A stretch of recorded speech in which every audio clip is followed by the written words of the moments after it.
Naam, habari za wakati huu, karibu tena, tuendelee kubadilishana taarifa mbalimbali. Pasina shaka upo salama kabisa. Serikali ya Tanzania yaagiza waliomshambulia kiongozi wa kidini Padri Charles Kitima wapatikane. Waziri wa mambo ya ndani ya nchi wa Tanzania Innocent Bashungwa amelaani vikali tukio la kushambuliwa kwa katibu mkuu wa Baraza la Maaskofu Katoliki Tanzania TEC Padri Dr. Charles Kitima.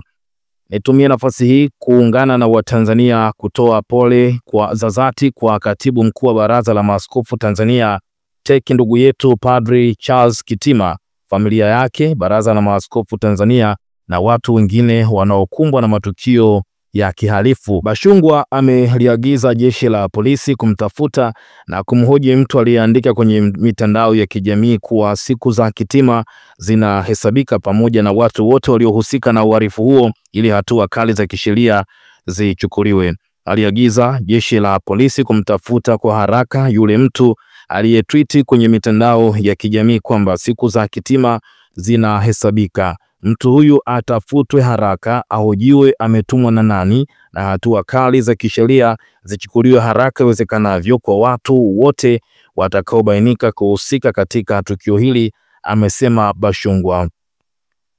Tunamwombea Padri Charles Kitima uponaji wa haraka na urejeaji salama katika majukumu yake muhimu kwa taifa letu, aliongeza.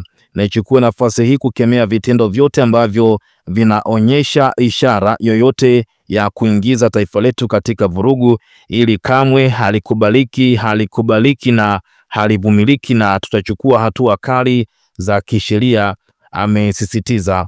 Bashungwa amesema serikali inatambua na kuthamini mchango mkubwa wa viongozi wa dini nchini katika kudumisha amani, mshikamano wa kijamii na maadili ya taifa. Tunalaani vikali shambulio hilo la kinyama dhidi ya kiongozi wa dini na tunamwombea Padri Dr. Charles Kitima uponaji wa haraka na urejeaji salama katika majukumu yake muhimu kwa taifa. Bashungwa ameagiza pia jeshi la polisi kuwatafuta waliotengeneza na kusambaza waraka feki uliodaiwa kutolewa na Baraza la Maaskofu Tanzania TEC, waraka ambao ulilenga kuchochea mgongano kati ya kanisa na serikali. Kama unakumbuka waraka huo tuliugusia kidogo, ni waraka ambao endapo ingekuwa ni kweli basi kanisa Katoliki walikuwa wameutoa, ungewataka waumini wa kanisa Katoliki Tanzania nzima kushiriki katika uchaguzi mkuu, kupiga kura wala kugombea na vitu vingine vingi sana, lakini TEC wakakanusha waraka huo ambao tayari ulikuwa umesambaa kwenye mitandao